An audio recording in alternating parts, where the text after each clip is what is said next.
This is a plane that would never be built today. It burns up to 20 tons of fuel per hour, and it's too large for a third of the world's airports.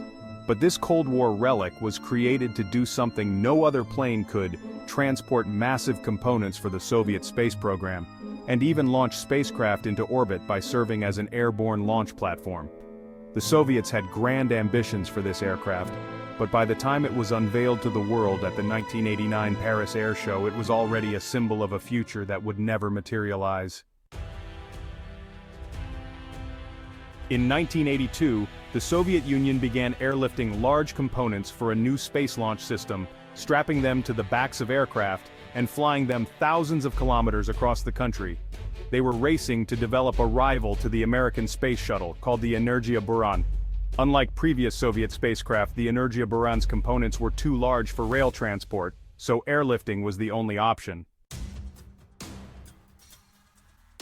The Soviets tried converting 1950s-era bombers for the job, but they were too small to carry the massive parts.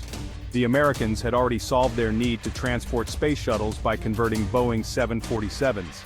These jumbo jets were ideal for the task, modified to carry the shuttle with reinforced fuselages and added stabilizers, and unlike the Soviets, the Americans could use rail and water transport to move the larger components, with only the shuttle orbiter requiring airlifting.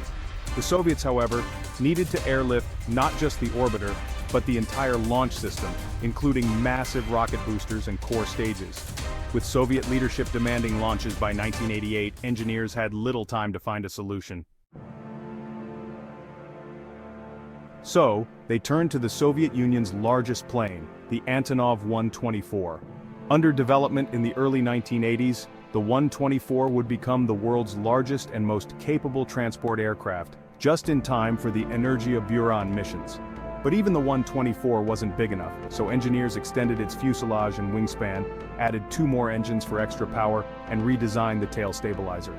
The result was the Antonov An-225, a true titan of the skies.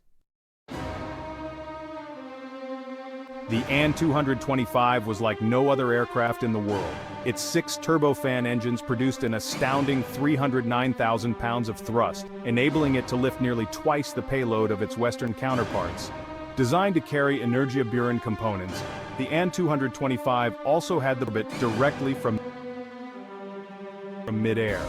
By flying a fully fueled space plane up to the lower stratosphere, the An-225 could have launched it into orbit at a fraction of the cost of ground launches. In November 1988, the Soviets shocked the world with the first unmanned launch of Buran.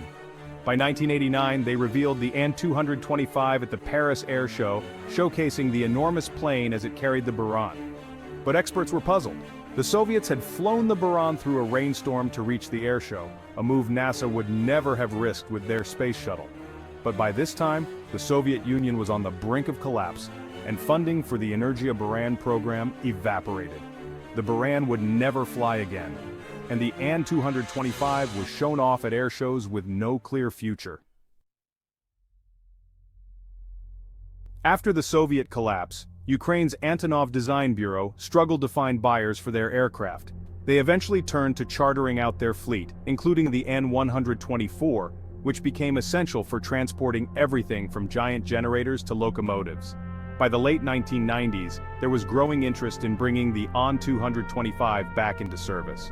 After investing $20 million into upgrades, the An-225 took flight again in January 2002, carrying 187 tons of cargo, twice the capacity of 2 Boeing 747 freighters.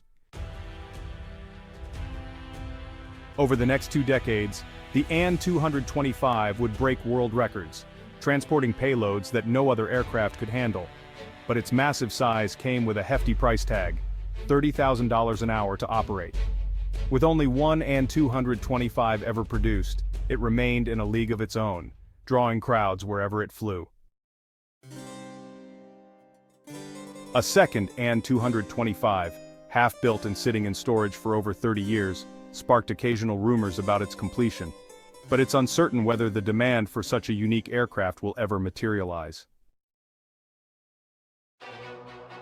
The An-225 was a product of an era where technological advantages, whether in space or the air, were pursued at any cost.